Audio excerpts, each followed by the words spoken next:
Hola, antes de comenzar con esta historia me gustaría que le hicieras like a este vídeo y te suscribas para poder subir más contenido como este. Novela. Hermana, en esta vida yo soy la reina. Episodio 291. Sueño de una fría noche de primavera. El hombre rubio permaneció en silencio durante mucho tiempo. Aunque era un jardín de primavera, las altas horas de la madrugada eran frías. Solo cuando Ariadne tembló por el viento frío, Alfonso finalmente habló.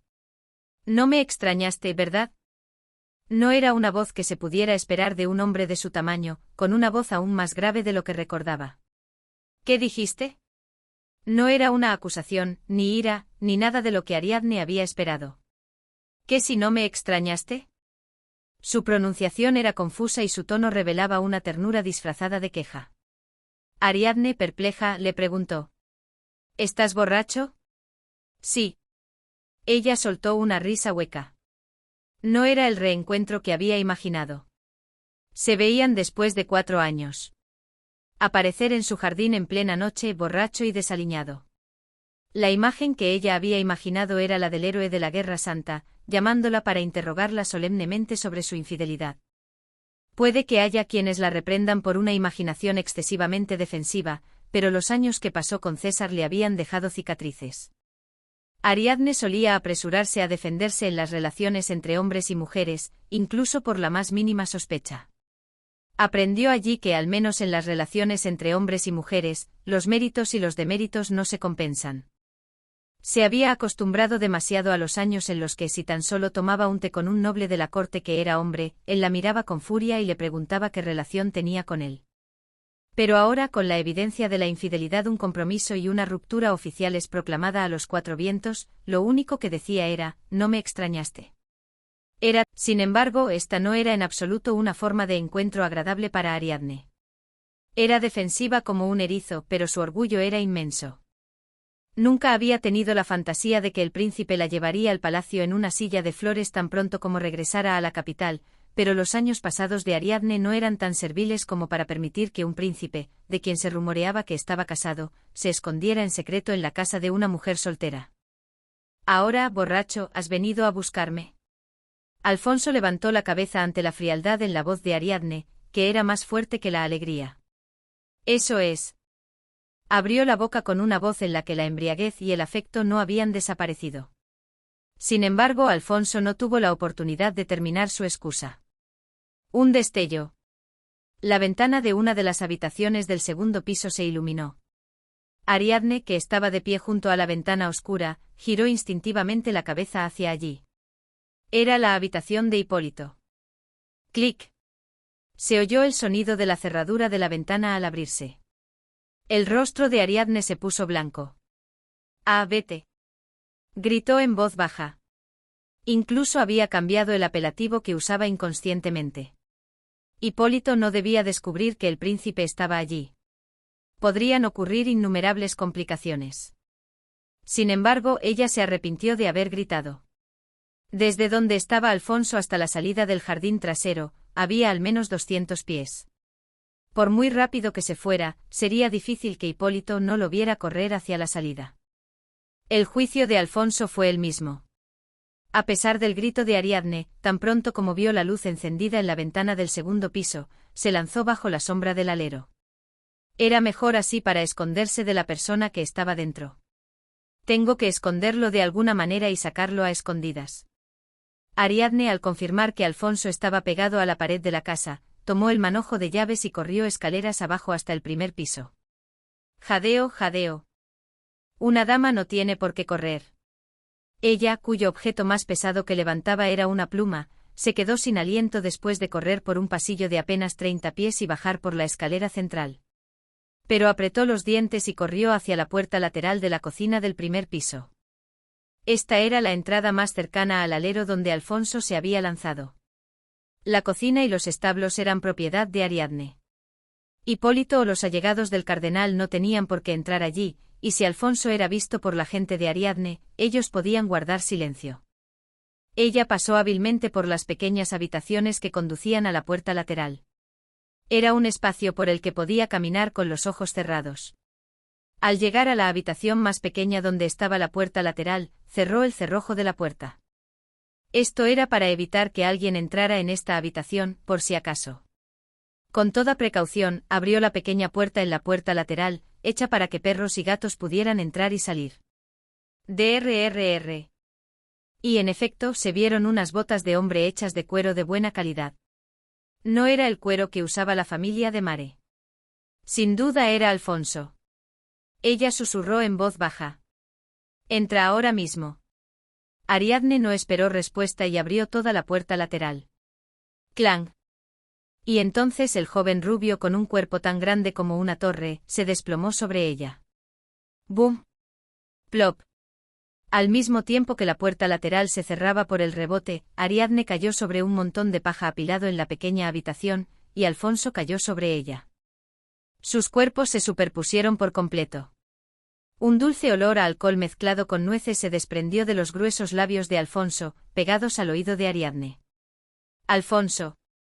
Ariadne intentó empujarlo con todas sus fuerzas. Pero él no se movió ni un ápice. Alfonso. No se movió, ya sea porque estaba profundamente dormido o porque no la oía. Ariadne se esforzó desesperadamente por apartar a Alfonso. Le inquietaba que la puerta lateral trasera estuviera cerrada, pero no con llave. Cuando ella, por tercera o cuarta vez, empujó a Alfonso y se quedó sin fuerzas, una voz baja y pequeña le susurró al oído. «Quédate así». Era una voz lenta, suave y llena de tristeza. «No haré nada», repitió. «No preguntaré nada». No preguntaría sobre el compromiso con César, la relación con Rafael, las cartas sin respuesta, ni la clara evidencia de traición. Porque en el momento en que preguntara, ya no podrían estar así. La mano flácida de Alfonso subió gradualmente. La promesa de no hacer nada se desvaneció cuando las venas azules abultadas en el dorso de su mano latieron. Esa mano grande subió por la cintura de Ariadne como si tocara algo muy preciado. Ariadne contuvo el aliento. Y su mano cálida y desnuda encontró su mano fría, aunque enguantada, y entrelazó sus dedos. «Estemos así un momento». Su respiración se calmó uniformemente mientras se encontraba y sostenía su mano con fuerza. Era un aliento de alivio como el de un bebé que encuentra a su madre, o un animal que encuentra su hogar, habiendo llegado a su lugar. Ella también permaneció en silencio sin decir nada. No podía responder. Porque en el momento en que abriera la boca, no podrían estar juntos. Ariadne también tenía muchas cosas que reprochar. ¿Me olvidaste tan pronto como te estableciste? Después de hacerte un nombre en la Tierra Santa con el oro que te envié, usaste ese poder para buscar a otra mujer que te diera más poder. Y si esa mujer no te gustaba como mujer, te emborrachaste para divertirte y me buscaste. Podría haberle clavado innumerables puñales a Alfonso. Pero no quería hacerlo. De hecho, en el momento en que vio a Alfonso de pie en el jardín, se dio cuenta de que no podría interrogarlo. Yo a ti. Cuando abrí la ventana, no lo creía. Incluso cuando vi su cabello rubio, dudé si sería Alfonso. Solo cuando él abrió la boca pude estar segura. Sí, es Alfonso. Mi Alfonso ha vuelto a verme. Y la calidez y la nostalgia me invadieron antes que el odio y el resentimiento. En el momento en que me di cuenta de eso, sentí que iba a llorar. Quizás yo a ti. Te amé. Al principio me acerqué a él con un propósito. Después de regresar, pensé que era el hombre que me convertiría en reina y lo seduje ingenuo. Luego me enamoré de su rectitud. Me conmovió Alfonso, quien se abrió paso entre la nieve ante la muerte de Arabella. Cuando ella estuvo en peligro por el duque de Gálico, Alfonso se lanzó sin dudarlo y la salvó. El joven príncipe no tenía los activos políticos para salvarla y, naturalmente, tuvo que pagar un precio muy alto por ello, pero de todos modos lo hizo. Quizás, encerrada en el gabinete de la difunta reina, fue entonces cuando se enamoró de Alfonso. En lugar de amarlo, juró lealtad, diciendo que sería una súbdita leal y que, como pecadora, no podía estar a su lado, pero no fue entonces cuando empezó a codiciarlo. Y todo eso se convirtió en pasado. Esa codicia fue solo codicia y terminó sin dar ningún fruto. Alfonso ahora es el hombre de otra. Por eso Ariadne no podía abrir la boca.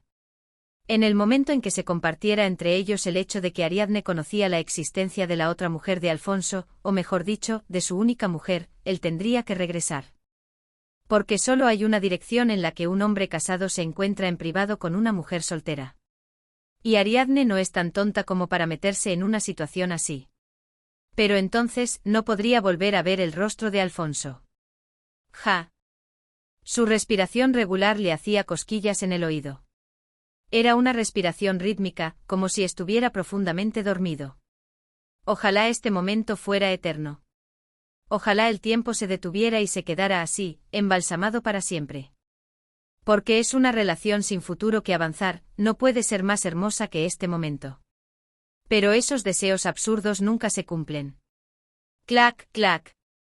Se oyó el sonido de alguien caminando con cautela fuera de la puerta lateral. Era el sonido de las suelas gruesas de los zapatos pisando los guijarros del sendero del jardín. Si Ariadne lo había oído, Alfonso también. Él enderezó su postura como si nunca se hubiera emborrachado y caído, y miró fijamente hacia la puerta lateral. Ariadne dudó si cerrar la puerta lateral. Tenía el manojo de llaves, pero el dueño de los pasos ya estaba demasiado cerca de la puerta lateral. Puede que no tuviera tiempo suficiente para encontrar la llave correcta en el manojo, insertarla en el agujero y girarla. Si corría hacia la cocina, ya estaba amaneciendo y se superpondría con el camino de las sirvientas insomnes. Mientras ella dudaba sin poder decidirse, Alfonso, que había mirado a Ariadne, desenvainó la espada larga de su cintura y se preparó para el intruso que entraría por la puerta lateral. ¡Clic! La puerta lateral se abrió y la espada larga de Alfonso apuntó al cuello del intruso justo a tiempo. Sin embargo, su vaina se detuvo en el aire por poco, justo antes de golpear a la persona que había abierto la puerta lateral. ¡Kia! Porque la persona que entró era la familiar sirvienta pelirroja.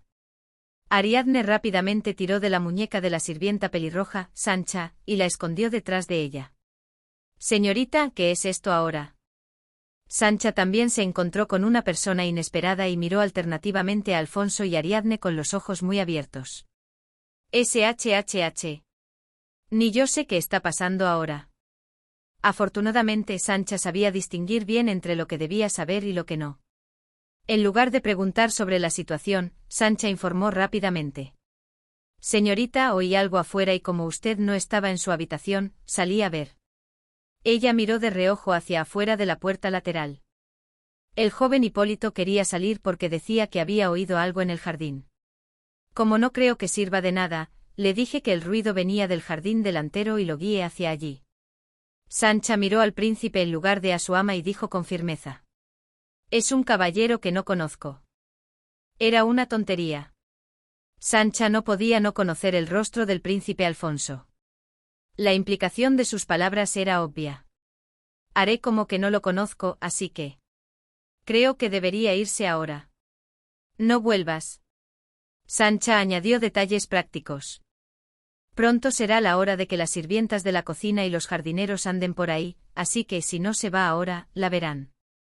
Si sale por la pequeña puerta junto al jardín, lo llevará afuera. Era un camino que Alfonso conocía bien.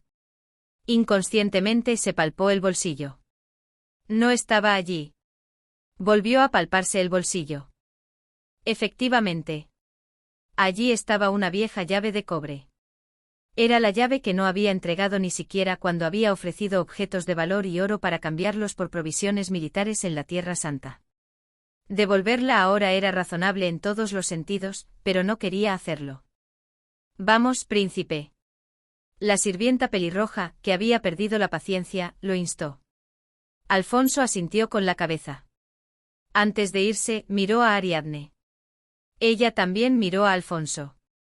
Ojos grises azulado y ojos verdes se encontraron. Pero ninguno de los dos pudo decir una palabra. Alfonso, que había salido ileso de los límites de la mansión de Mare, vio a su caballo blanco esperando dócilmente junto a la puerta lateral que recordaba. Relinchó. Las riendas no estaban atadas a un árbol ni nada. El caballo estaba parado allí, esperando con naturalidad. Tú me trajiste aquí. Relinchó. El caballo levantó orgullosamente las patas delanteras y relinchó. Alfonso sonrió y le dio una palmada en el cuello al caballo. Tú, idiota. No es algo de lo que estar orgulloso, ¿qué haces si actúas a tu antojo? Pero el caballo, como si dijera, he venido varias veces, ¿cómo voy a olvidar este camino? Tenía una actitud majestuosa. Fue un error haber salido con el caballo blanco que montaba en el palacio cuando era niño, en lugar del caballo de guerra que montaba en la Tierra Santa.